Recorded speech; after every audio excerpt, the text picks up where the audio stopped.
Good morning, class. Today we are going to learn about the D and F block elements. That is chapter number 8. So ये modern periodic table है जिसके अंदर S block elements होते हैं first of all, that is group 1 and group 2. Next group 13 to group 18. Group 13 to group 18 P block elements के अंदर आ जाते हैं.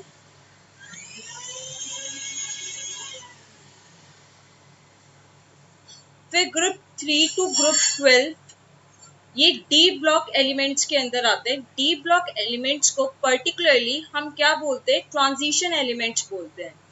ठीक है. Group 1, 2 and group 13 to group 18 इनको कलेक्टिवली अगर हम बोलते हैं तो रिप्रेजेंटेटिव एलिमेंट्स बोलते हैं. ऐसी ग्रुप डी को और we can see d block elements को हम क्या बोल सकते हैं? Transition elements. इसी तरीके से यहां से एफ ब्लॉक एलिमेंट्स भी आ जाते हैं. उन एफ ब्लॉक एलिमेंट्स को क्योंकि ये डी ब्लॉक के अंदर आते हैं इसलिए इनको क्या बोला जाता है? इनर ट्रांजिशन एलिमेंट्स बोला जाता है. ओके. सो अब हमें ग्रुप नंबर 3 टू 12 के बारे में पढ़ना है, दैट इज ट्रांजिशन एलिमेंट्स के बारे में स्टडी करनी है कि ट्रांजिशन एलिमेंट्स क्या होते हैं, इनकी क्या प्रॉपर्टीज होती है. सो हमने देखा डी ब्लॉक एलिमेंट्स को ट्रांजिशन मेटल्स भी बोला जाता है. इसके अंदर ग्रुप 3 टू ग्रुप 12 आ जाते हैं. अब क्वेश्चन अराइज होता है डी ब्लॉक एलिमेंट्स को ट्रांजिशन एलिमेंट्स क्यों बोला जाता है. ओके, ये एक इम्पॉर्टेंट क्वेश्चन है, पेपर में आता भी है ये क्वेश्चन कि why d block elements also known as transition elements. तो behaviour between s block and p block elements. इनकी जो प्रॉपर्टीज होती है ये हाईली रिएक्टिव मेटल होते हैं. ठीक है. एस ब्लॉक टिपिकली आयनिक होते हैं लेकिन ये किस तरीके का बॉन्ड्स बनाना पसंद करते हैं? ये मेटालिक बॉन्ड बनाना पसंद करते हैं. वहीं हमने देखा था कि पी ब्लॉक के जो एलिमेंट्स थे वो ज्यादातर किस तरीके का बॉन्ड बनाते थे? कोवेलेंट बॉन्ड बनाते थे. नेक्स्ट ये जो एलिमेंट्स है ये elements electropositive elements that is S block elements और पी ब्लॉक एलिमेंट्स जिनको लेस इलेक्ट्रोपॉजिटिव बोला जा सकता है या फिर हम क्या बोल सकते हैं? इलेक्ट्रोनेगेटिव एलिमेंट्स के बीच में आते हैं. इसलिए इनका नाम क्या रखा गया है? ट्रांजिशन एलिमेंट्स रखा गया है. ट्रांजिशन एलिमेंट्स या तो पार्शियली फिल्ड डी ऑर्बिटल होती है उनकी ग्राउंड स्टेट में, या फिर जो उनकी मोस्ट कॉमन या मोस्ट स्टेबल ऑक्सीडेशन स्टेट होती है उसके अंदर वो किस तरीके की शो करते हैं? वो पार्शियली फिल्ड डी ऑर्बिटल को शो करते हैं.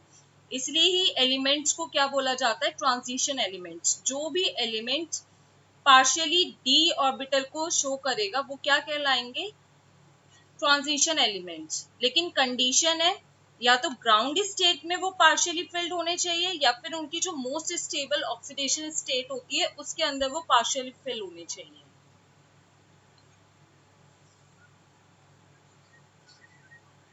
Next features of D block elements. अब डी ब्लॉक एलिमेंट्स क्यों बोला गया था इनको? क्योंकि इनके जो कॉन्फ़िगरेशन थी वो ये थी n-1 d1 to 10 ns1 to 2. तो यहाँ पर जो लास्ट में इलेक्ट्रॉन फिल करे जाते हैं वो किस में फिल करे जाते हैं? डी ऑर्बिटल में फिल करे जाते हैं. इसलिए इन एलिमेंट्स को क्या बोला जाता है? डी ब्लॉक एलिमेंट्स बोला जाता है. इसके अंदर हमने देखा कि मैक्सिमम 10 इलेक्ट्रॉन्स को फिल करा जा सकता है और इनको ट्रांजिशन मेटल बोला जा सकता है. अब क्योंकि इनके पास इनकम्प्लीटली फिल्ड डी ऑर्बिटल थी इसलिए इनको ट्रांजिशन मेटल्स बोला गया. तो जिंक, कैडमियम, मरकरी ये तीन ऐसे एलिमेंट्स हैं जिनको हम ट्रांजिशन एलिमेंट्स कंसिडर नहीं करते हैं. क्वेश्चन अराइज होता है why zinc, cadmium and mercury are not considered as d block elements और ट्रांजिशन मेटल्स. तो इसका आंसर क्या हो जाएगा? इसका आंसर है, क्योंकि इनकी जो इलेक्ट्रॉनिक कॉन्फ़िगरेशन है जिंक, कैडमियम एंड मरकरी की, वो क्या हो जाती है? N-1 D10 NH2। ठीक है, अगर हम जिंक की कॉन्फ़िगरेशन कर रहे हैं तो देखा भी होगा, जिंक का एटॉमिक नंबर होता है 30, तो क्या आ जाता है 3D10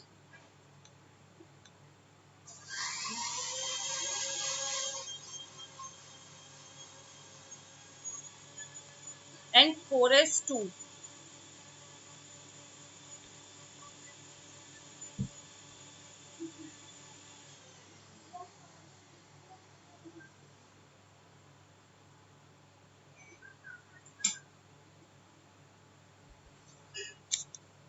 अब इसी तरीके से बाकी कैडमियम की भी 4D10 5s2, मरकरी की 5D10 4 6s2 हो जाती है। तो ये क्या रिप्रेजेंट कर रहा है कि इनकी जो ग्राउंड स्टेट है वो कंप्लीटली फिल है। अगर मैं इनकी एक्साइटेड स्टेट की बात कर रही हूँ, एक्साइटेड स्टेट दैट इज जो इनकी मोस्ट कॉमन ऑक्सीडेशन स्टेट है वो क्या है? Zn2+। Zn2+ का मतलब क्या है कि इसने 2 इलेक्ट्रॉन्स को लूज कर दिया है। तो 2 इलेक्ट्रॉन्स को लूज करने के टाइम पर इनकी कॉन्फ़िगरेशन क्या हो जाएगी? 3D10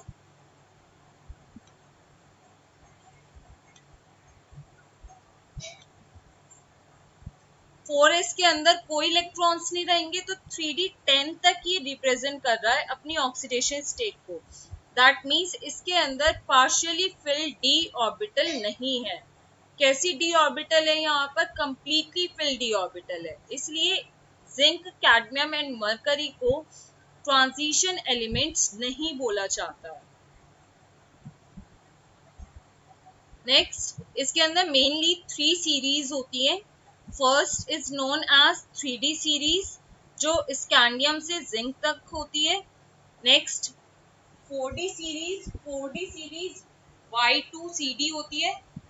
next 5D series La2HG होती है। ठीक है, ये इंपॉर्टेंट क्वेश्चन है। Zinc, cadmium and mercury are considered are not considered as transition elements। ठीक है, हम 3D series, 4D series and 5D series देख रहे थे जो इसके अंदर मेन थी। इस तरीके से इनकी इलेक्ट्रॉनिक कॉन्फ़िगरेशन हो जाती है।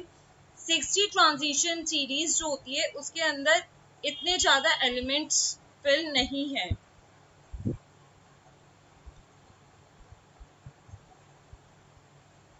Next, exceptional configuration of chromium and copper.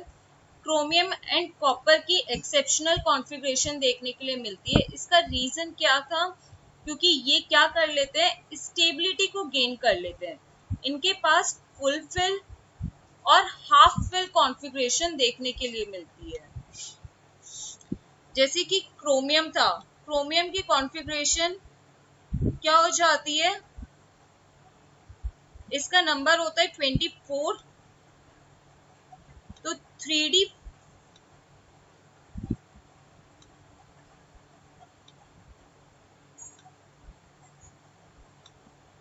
Actual में ये होनी चाहिए थी 3D4 4s2, बट इस तरीके की कॉन्फ़िगरेशन को वो शो नहीं करता है। वो क्या कॉन्फ़िगरेशन को शो करता है? 3D5 and 4s1।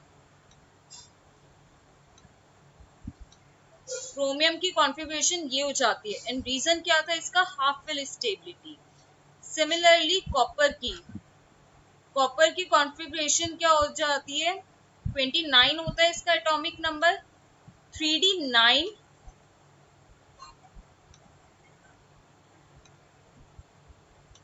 And 4s2 ये होनी चाहिए थी, बट ये नहीं होती है। इसकी कॉन्फ़िगरेशन क्या हो जाती है? 3D10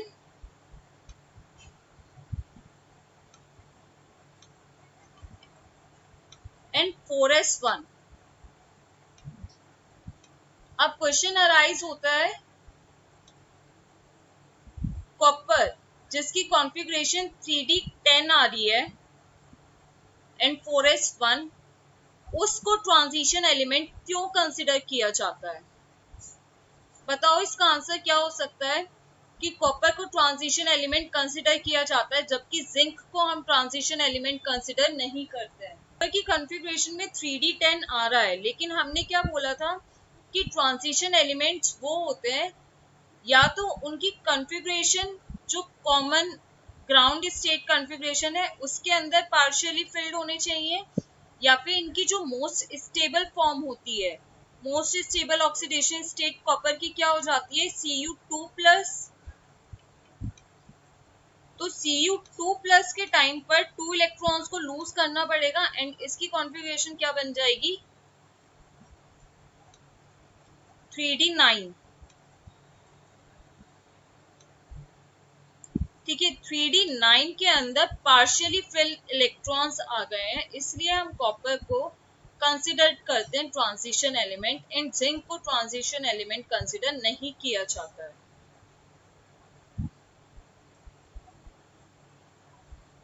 question, on what ground can you say that scandium is a transition element but zinc is not? Same इसके अंदर हमें इलेक्ट्रॉनिक कॉन्फ़िगरेशन करके दिखानी पड़ेगी स्कैंडियम की भी एंड जिंक की भी। स्कैंडियम की अगर हम कॉन्फ़िगरेशन करते हैं तो क्या हो जाएगी, 3D1 4s2। 3D1 यहाँ क्या रिप्रेजेंट कर रहा है, partially field D orbital, that means it is a transition element. But zinc की अगर हम कॉन्फ़िगरेशन करते हैं तो वो फुलफिल कॉन्फ़िगरेशन शो करता है, that means it is not a transition element.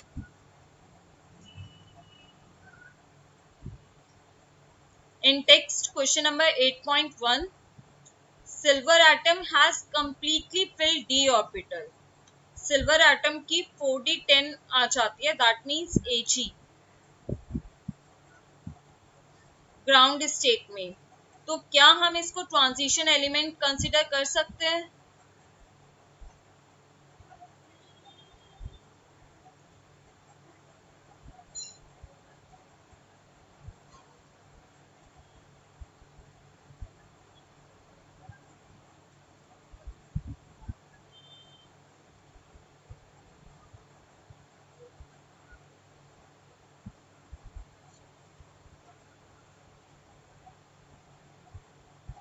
Same answer है इसका भी। अब जैसे कॉपर के नीचे आता है सिल्वर,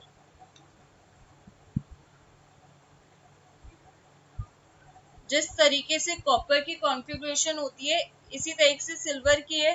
अब ग्राउंड स्टेट में फुलफिल है, बट इसकी जो कॉमन ऑक्सीडेशन स्टेट है उसके अंदर फुलफिल डी ऑर्बिटल नहीं होती है, इसलिए हम उसको कंसिडर कर सकते हैं ट्रांजिशन एलिमेंट।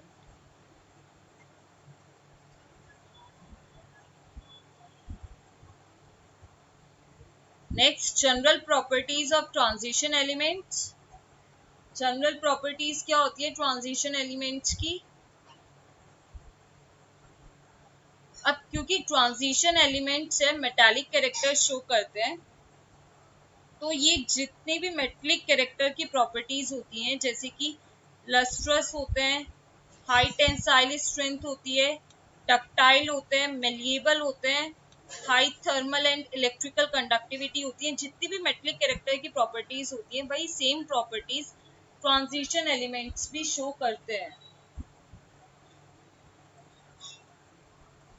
मेल्टिंग पॉइंट की अगर हम बात करते हैं तो मेल्टिंग पॉइंट एक मैक्सिमम पॉइंट तक इंक्रीज करता है, दैट मीन्स D5 तक वो इंक्रीज करना स्टार्ट करता है, इंक्रीज करता है वहां तक, लेकिन उसके बाद वो डिक्रीज करना स्टार्ट कर देता है। तो डिक्रीज करना क्यों स्टार्ट करता है, उसका रीजन क्या है, क्योंकि इलेक्ट्रॉन्स की पेयरिंग होनी स्टार्ट हो जाती है। अब जैसे Fe है,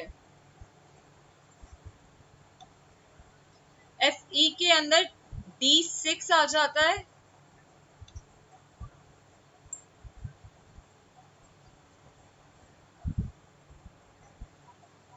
D6 का मतलब क्या हो जाएगा,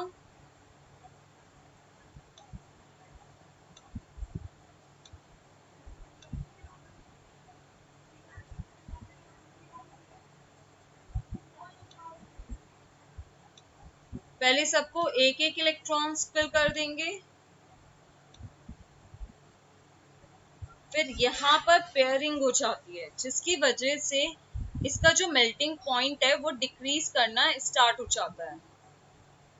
ट्रांजिशन एलिमेंट्स की आयनाइजेशन एंथैल्पी कंपैरेटिवली लो होती है जिसकी वजह से ये किस तरीके का बॉन्ड बनाते हैं, मेटेलिक बॉन्ड बनाते हैं।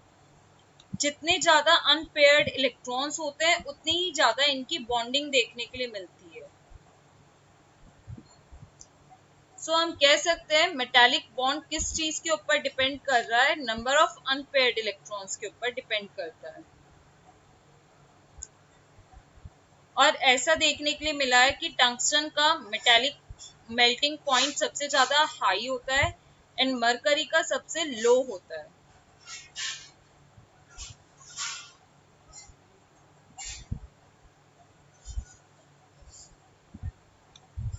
Mn और Tc इनको हाई मेल्टिंग पॉइंट शो करना चाहिए था क्योंकि सबसे ज्यादा अनपेयर्ड इलेक्ट्रॉन्स इन्हीं के अंदर प्रेजेंट होते हैं, लेकिन ऐसा नहीं होता है।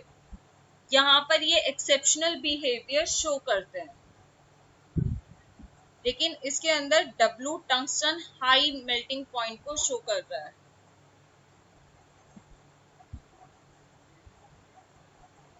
फिर ये क्वेश्चन इसी बार आया था पेपर में 2020 में। Transition metals have high melting points, why? Transition metal का मेल्टिंग पॉइंट हाई क्यों होता है? आंसर क्या हो जाएगा? क्योंकि इनके पास अनपेयर्ड इलेक्ट्रॉन्स ज्यादा होते हैं। ये वाला क्वेश्चन भी 2020 में ही आया है। Zinc, cadmium and mercury are soft metals and having low melting point. Why? क्योंकि इनकी completely filled d ऑर्बिटल होती है जिसकी वजह से इनका जो मेटालिक कैरेक्टर होता है वो कम हो जाता है और क्या शो करते हैं, वो वीक मेटालिक बॉन्ड को शो करते हैं और सॉफ्ट मेटल बन जाते हैं and low melting point show करते हैं।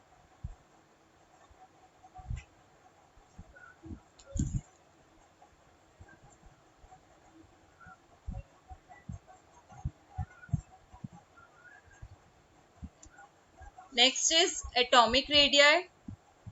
अब ये जो एलिमेंट्स हैं ये ग्रुप में नहीं पढ़े जाते हैं। डी ब्लॉक के एलिमेंट्स हमने देखा कि ये सीरीज में पढ़े जाते हैं, 3D series, 4D series and 5D series, ये मेन है इनके अंदर।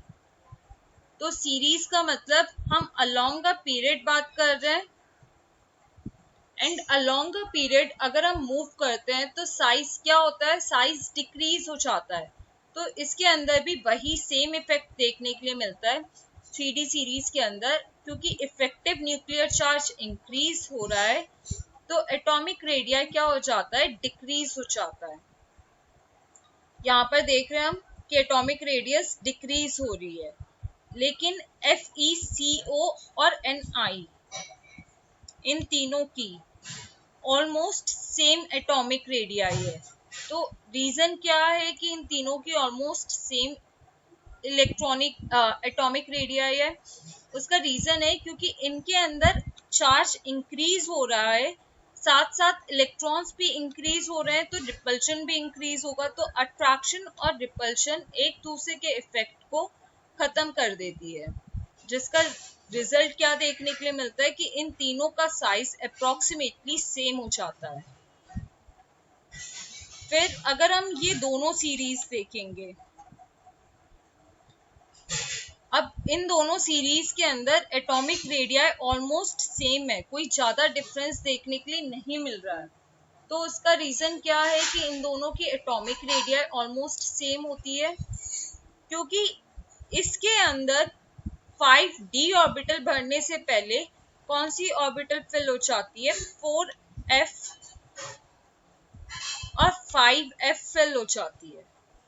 तो f ऑर्बिटल का फिल होना ही इसका रिजल्ट क्या देता है कि इनकी जो एटॉमिक रेडियाई है वो सेम हो जाती है, और इसी इफेक्ट को बोला जाता है लेंथेनॉइड कॉन्ट्रैक्शन, क्योंकि ये इफेक्ट कहाँ पर देखने के लिए मिलता है, एल ए का मतलब क्या होता है, लेंथेनॉइड्स के अंदर देखने के लिए मिलता है।